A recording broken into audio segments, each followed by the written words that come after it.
My brother spread lies that got me kicked out as a teen, leaving me to struggle alone. Years later, I built a successful life, and now I'm fighting back against my family's demands for money after they abandoned me.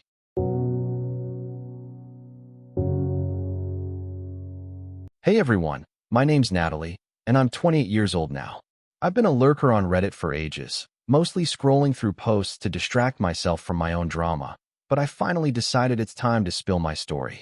I need some outside perspective because this whole situation has been gnawing at me for years, and it's only gotten worse lately. Here's the rundown. I got kicked out of my house as a teenager because of some vicious, completely made-up rumors my brother spread about me. Fast forward to today, I've clawed my way to a decent life, and now my parents, who basically abandoned me back then, are showing up out of nowhere, demanding money because they've seen I'm doing okay. I'm stuck on what to do, and I'd really appreciate some honest takes. Let's go back to the beginning. I grew up in a cookie-cutter suburban neighborhood. Think cul-de-sacs, manicured lawns, and nosy neighbors who'd wave over the fence. It was me, my younger brother Isaac, mom, and dad in a two-story house with faded blue siding and a creaky front porch. I was 16 when everything fell apart. Isaac was 14. Growing up, we were typical siblings. Sometimes we'd get along, playing video games in the basement. Other times we'd fight over dumb stuff like who got the last soda. Isaac was always the loud one, though, charismatic, quick with a grin, the kind of kid who could talk his way out of anything. I was quieter, more into sketching in my room or reading on the back deck, which I guess made me less exciting in my parents' eyes. Mom's an emotional roller coaster, crying 1 minute, yelling the next, and dad's the stern type, always droning on about responsibility and keeping the family name clean. The mess started when Isaac fell in with a rough crowd at school. These kids were trouble, sneaking out, smoking behind the gym, bragging about petty theft. I didn't care much. I figured he'd grow out of it. But then he turned it on me. One night, he came home and told mom and dad I'd been sneaking out to hook up with some sketchy older guy from down the street. It was a total lie. I'd never even kissed anyone, let alone climbed out my window at night. Isaac played it up like an Oscar winner, though, tears streaming down his face, voice shaking, saying he was scared for me. He even got one of his buddies to lie too, claiming they'd seen me with this guy near the park. I was blindsided. I tried to defend myself. I told them I'd been home every night, that they could ask my friends or check my phone. Hell, they could have looked out the window and seen my light on. But they wouldn't hear it. Mom broke down, sobbing about how I'd thrown my life away, while Dad just sat there, arms crossed, muttering about how disappointed he was. I begged them to believe me, my voice cracking as I stood in the living room, the old floral couch sagging behind me. Isaac just stared at the floor, smirking when they weren't looking. Within days, they decided I had to go. They said they couldn't have that kind of behavior in their house, that I was a bad influence on Isaac. I was 16, no job, no car, no plan. They handed me a ratty backpack with some clothes, $50, and told me to figure it out. I remember standing on the porch, the screen door slamming shut, rain pelting my face as their silhouettes disappeared inside. I ended up at my best friend Brooklyn's place. She's been my lifeline since we were kids, sarcastic, fiercely loyal, with a laugh that cuts through any gloom. Her mom, a nurse with a no-nonsense vibe, took me in without hesitation. Their house was small, cluttered with mismatched furniture and stacks of magazines, but it felt safer than mine ever had. I slept on a pull-out couch in the living room, the springs digging into my back, and cried myself to sleep most nights. Brooklyn would sit with me, cracking jokes about Isaac being a future con artist, but the pain didn't budge. I'd lie there, staring at the peeling paint on the ceiling, wondering why my own family didn't trust me. I cut them off completely after that. No calls, no texts, nothing. They didn't reach out either, so I assumed they were done with me. That's when the next problem hit: survival. I got a job bussing tables at a greasy diner a few blocks away, the kind with sticky floors and flickering neon signs. I'd come home smelling like fries, my hands raw from scrubbing dishes, but I saved every cent. Brooklyn's mom let me stay as long as I finished high school, so I did, barely. I'd study at the kitchen table, textbooks spread out next to her mom's coffee mugs, while Brooklyn blasted music to keep me awake. Meanwhile, I'd hear whispers about Isaac through old friends. He kept up his golden boy act, graduated high school, Went to some pricey university my parents bragged about funding.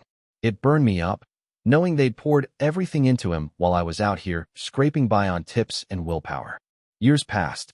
I graduated community college with a graphic design degree, landed a job at a small marketing firm, and started freelancing on the side. I'm not rolling in cash, but I've got a cozy apartment with big windows, a beat-up hatchback, and enough savings to breathe easy. It took everything. Late nights hunched over my laptop, coffee runs at 3 a.m., clients who'd nitpick every pixel. Brooklyn's still my rock. We'll grab beers at this dive bar downtown, and she's always hyping me up, saying I'm killing it. Life was finally mine, until about 6 weeks ago. Mom called out of nowhere. I almost let it go to voicemail, but something made me pick up. Her voice was shaky, asking how I was, stumbling over small talk. Then Dad got on, and the truth spilled out. They're broke. Isaac dropped out of college after racking up debt on parties and who knows what, and now he's back home, mooching off them. They drained their savings helping him, and their house, the one I grew up in, is about to be foreclosed on.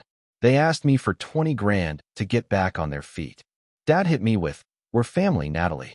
You're doing well now. We just need a hand." I couldn't even respond. I muttered I'd think about it, and hung up, my hands trembling as I set the phone on my kitchen counter. Since then, they've been relentless. Mom texts me sob stories, how she can't sleep, how the stress is killing her. Dad sends these long, preachy messages about family duty and stepping up. Isaac even slid into my inbox, all casual like, "Hey sis, been a while. Maybe you could help Mom and Dad out." I stared at that message for 10 minutes, the glow of my phone lighting up my dark living room, feeling this mix of rage and disbelief. These people kicked me out over a lie, didn't check on me once in 12 years, and now they're begging because I'm not a screw-up anymore? That's when another layer of crap hit. I vented to Brooklyn over coffee at her place, the steam curling up from our mugs as we sat at her tiny dining table. She was livid, slamming her hand down, saying they don't deserve a penny after what they did. She's right. I know she is, but there's this dumb little voice in my head that won't shut up. I keep hearing Mom's broken tone, picturing Dad pacing the living room like he used to when bills piled up. I hate that I still care, that some part of me wants their approval after all this time.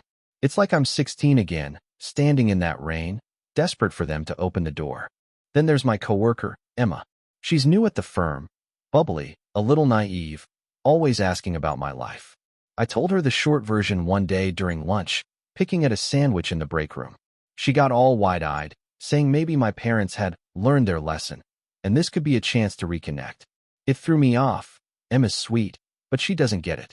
She grew up with doting parents, not ones who'd toss you out like trash. Her words stuck with me, though, and now I'm second-guessing everything.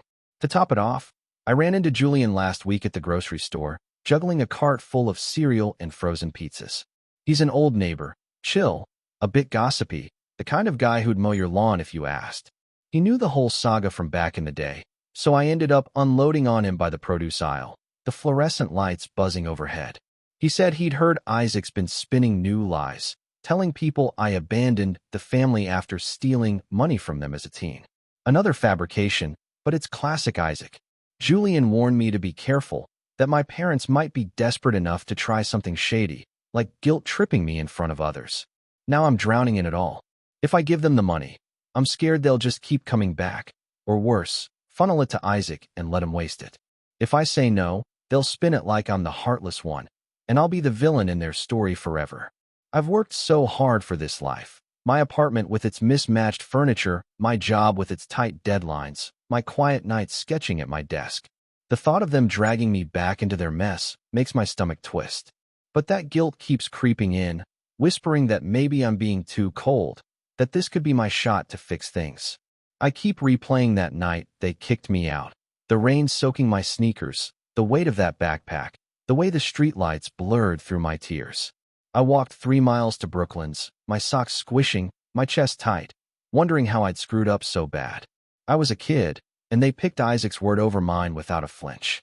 Now they see I've built something, and suddenly I'm their lifeline? It's infuriating, but I can't shake this tug-of-war in my head. Brooklyn's adamant I owe them zilch, says they made their choice years ago. Julian thinks I should hear them out, but draw a hard line. Emma's all about forgiveness, which sounds nice but feels impossible. Then there's Liam, my old diner coworker who's still a friend. He heard me rant over text and said to protect my peace above all. I'm staring at my bank account, the numbers glowing on my laptop screen, thinking about how long it took to save that 20 grand. Every overtime shift, every skipped night out. I could hand it over and wash my hands of them, or I could walk away and let them sink. Either way, I'm furious at them, at Isaac, at myself for even hesitating. So, Reddit, I'm laying it all out here because I'm lost. Am I the one screwing up by even thinking about helping them? Or am I out of line for wanting to cut them off for good? Hit me with your thoughts. I need it straight.